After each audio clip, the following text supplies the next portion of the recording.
Hello, today I am going to discuss about nursing administration. ये administration होता क्या है? Last class we have discussed about management, functions of management. ठीक है, अब today we will discuss what is administration, what are the difference between administration and management.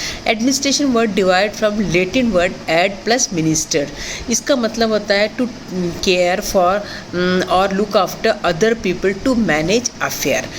Administration के जो लोग होते हैं, administration peoples are prepare policies, plan, undertaking लेते हैं. ठीक है, उनका जो पॉलिसी होता है it is conceived by government, public और प्राइवेट सेक्टर. ठीक है, जो गवर्नमेंट एम्प्लॉय होते हैं, गवर्नमेंट के गजेटेड ऑफिसर्स होते हैं like collector, commissioner, they all are the administrative person. Okay, जैसे बोलते हैं सिटी एडमिनिस्ट्रेटर. सिटी एडमिनिस्ट्रेटर का मतलब होता है कलेक्टर. ठीक है, तो वो एडमिनिस्ट्रेटर होते हैं, वो एक पॉलिसी बनाते हैं, प्लान बनाते हैं, दैट फॉलो बाय मैनेजमेट. ठीक है, now we will see the definition of administration. Administration का फीफर ने एक डेफिनेशन दिया है. That definition is administration is the organisation and direction of human and material resources to achieve desired end. ठीक है, ये what is the meaning of administration? Administration is the organisation and direction of human and material resources to achieve the desire goal. किसी goal को achieve करने के लिए हमको man and material की ज़रूरत होती है अपना गोल फुलफिल करने के. That is known as administration. Then Luther Gulick ने भी एक डेफिनेशन दिया. Administration has to do with getting things done with accomplishment of defined objectives. Now we will see nature of nursing administration. Nursing administration का nature क्या है? First nature is universal. Universal का इसमें क्या बता रहा है? It is universal because nature and objective of an organisation, all basic elements of administration such as planning of organising, staffing, directing, coordinating, budgeting can be apply for its effective achievement of goal. Universal क्यों बताया administration? Because administration is also only doing planning, directing, coordinating, budgeting, monitoring, everything is done, everything is seen by administration. That's why we can say that administration is an universal. Then second is administration is goal oriented. Goal oriented means it is always strive to obtain the laid down goal or objective of an organization. कोई भी administration का जो है वो goal oriented रहता है, goal oriented ही काम करता है कोई भी एडमिनिस्ट्रेशन या administrator. Then holistic, the process of administration embraces the organization and its function entirely. जो एडमिनिस्ट्रेशन होता है एंटायर पूरा फंक्शन, होलिस्टिक फंक्शन को देखता है, एंटायर फंक्शन को देखता है administration. That is known as administration. ठीक है, administration is intangible. Every organisation has to develop its own methods and methodology and style. हर ऑर्गेनाइजेशन जो है अपना एक मेथड और अपना एक स्टाइल क्रिएट करता है. That is known as intangible. Then continuous and ongoing process. Administration is a continuous and ongoing process है. ये it's a never ending process. It is going on process. It never stop. Okay, then administration is social and human. Administration is for the society and for the human being. There will be troop and people have to achieve the objective. सबका objective यही है कि सबका goal and objective यही है कि achieve the goal. What the goal is that we have to achieve it. Then dynamic. these elements are flexibility to adjustability to rise to the need and demand of different situation. ठीक है, then administration is creative administration provide innovation, offers creative ideas to its organisation team. तो ठीक है, तो nature of administration कैसा है? First it is universal है, second it is holistic है, इंटेंजिबल है, डायनेमिक है, गोल ओरिएंटेड है, कंटिन्यूस प्रोसेस है, सोशल ह्यूमन है, then it is creative one. Okay, now we will see the difference between administration and management. Basic difference है main focus, जैसे कि मैंने बताया कि administration is formulated of policies, objective, plan and programme. Administration जो है policy बताता है, ऑब्जेक्टिव बताता है, प्लान बताता है, प्रोग्राम बताता है, ठीक है। Management getting the work done, management have to do that work, ठीक है। जैसे अभी कोविड-19 से लॉकडाउन, एडमिनिस्ट्रेशन ने बोल दिया कि कंप्लीट लॉकडाउन होना है, तो मैनेजमेंट क्या करे, अपने अपने इंस्टीट्यूशन को वो सबको फॉलो करे, अपने अपने ऑर्गेनाइजेशन उसको फॉलो करेगा। देन फंक्शन में क्या डिफरेंस है, administration is decision making, management is execution of that decision ना। एडमिनिस्ट्रेशन डिसीजन मेकर होता है और मैनेजमेंट जो है तो उस डिसीजन को फॉलो करता है, एग्जीक्यूट करता है। Then concern administration determination of major policies, administration जो है मेजर पॉलिसीज़ को डिटरमाइन करता है और मैनेजमेंट का implementation policy laid down by administration. जो policies major policies had prepared और executed by administration, that is implemented by management. Then level of organization, natural level of organisation में top level कौन आएगा, administration is in the higher level of management. Then management में क्या आएगा, management का difference क्या, it is applicable at lower level of management.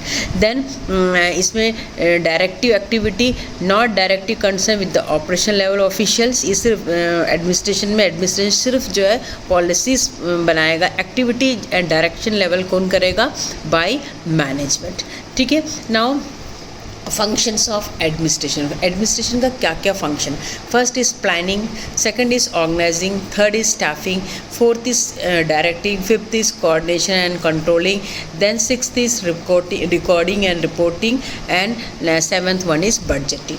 When ever any task मतलब कोई भी ऑब्जेक्टिव्स को उसको फुलफिल करना है, बिफोर उसके लिए we have to do planning, administration will do plan करेगा। देन इट विल ऑर्गेनाइज क्या चीज़ का ऑर्गेनाइज करेगा, मनी, मटेरियल, स्टाफ, ये सब का ऑर्गेनाइज करेगा, स्ट्रक्चर इंफ्रास्ट्रक्चर को ऑर्गेनाइज करेगा। Then staffing according to policy, according to need, according to requirement staff का रिक्रूटमेंट करेगा। देन डायरेक्शंस देगा अपने to achieve the objective, what are the thing we have to follow, that direction will give, ठीक है। Then coordination and cooperation with other staff and other faculty member. Then control, हमेशा उस पर एक control भी रहेगा, कंट्रोल वे में रहेगा। और everything what are work are going on, what are work are we are doing, that they will record it, that come under record and reporting, ठीक है। एंड सबसे मोस्ट इंपॉर्टेंट चीज़ है बजट होना बहुत ज़रूरी है, बजट को पास करें तभी ये सब काम पूरा स्मूथली हो पाएगा, ठीक है। तो all these are functions of administration, that is planning, organizing, staffing, directing, coordinating and controlling, reporting and recording and budgeting, okay। ये इसके अलावा जो ये हेनरी फ्यूल है उसने बताया है ये प्रिंसिपल्स ऑफ एडमिनिस्ट्रेशन के क्या प्रिंसिपल्स है। हेनरी फ्यूल के according first is division of work, according to him if members if staffs are in the organisation, everyone should divide in work, particular work should be divided, ठीक है। Work should be divided in specific according to their experience, knowledge, experience, skill, work should be divided, ये Henry fuel ने बताया।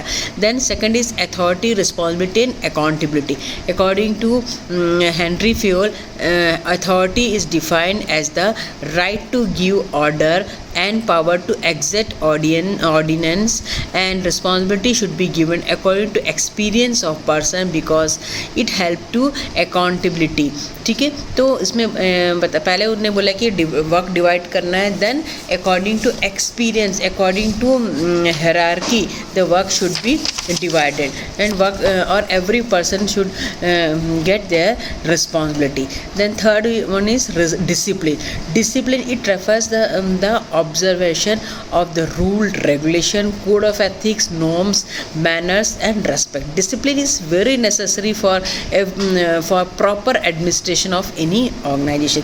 किसी भी organisation को अच्छे चलाने के लिए डिसिप्लिन होना बहुत ज़रूरी है.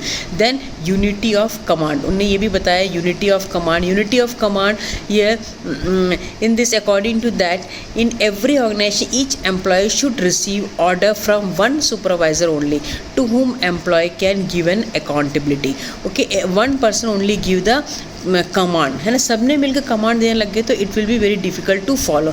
सो every institution one employ should give command and other subordinate will follow his command. Then next एक दिया unity of direction.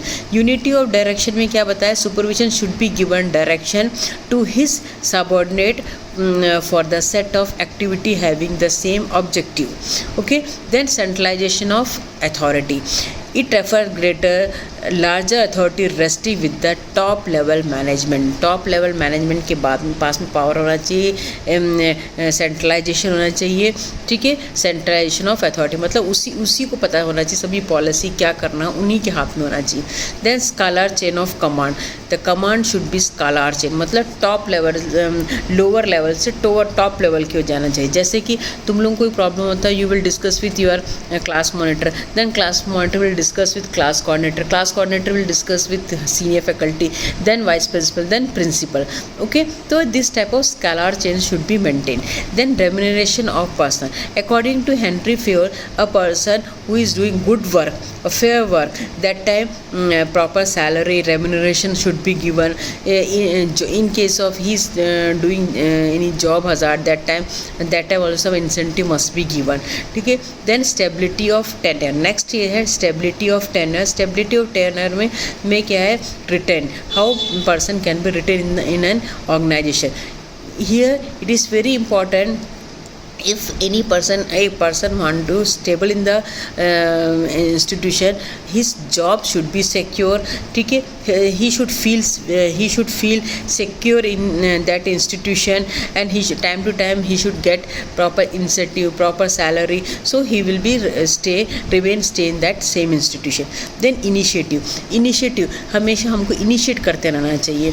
Then coordination with individual interest and organizational interest. Every individual should be coordinate with the organizational interest and individual interest. Then next is order. Administration, there should be proper systematic arrangement of staff, material, equipment according to requirement and specific job department. According to job department सब चीज़ arranged मैंने होना चाहिए, है ना, जिससे कि कोई भी काम सफ़र ना करो. Then equity means a fair and impartial or loyal. Every administration should be impartial, loyal होना चाहिए, fair होना चाहिए, no bias should be done. Then as 14 one is esprit de corps. Esprit de corps का मतलब होता है belongingness. It should be sense of belongingness और sense of union. उनमें आपस में होना चाहिए कि हम सब मिलके एक ऑब्जेक्टिव को, एक गोल को अचीव कर सके. It provides spirit of team work to achieve best objective at work. So ये हेनरी फ्योल ने 14 प्रिंसिपल दिया था, principles of administration, that is division of work, authority and accountability. Then third one is discipline, the fourth one is unity of command, fifth is unity of direction, sixth is centralization of authority, seventh is scalar chain of command, eighth is remuneration of personnel, then ninth is stability of tenure, then 10th is initiative, 11th is coordination and individual interest, then 12th is order, 13 is equity, then 14 is esprit de corps. These are all about principles of management. ठीक है, ये है तुम्हारा. तो हमने ये discuss किया आज एडमिनिस्ट्रेशन, डेफिनेशन ऑफ एडमिनिस्ट्रेशन, उसके component, then principles of administration हमने डिस्कस किया. Okay, thank you.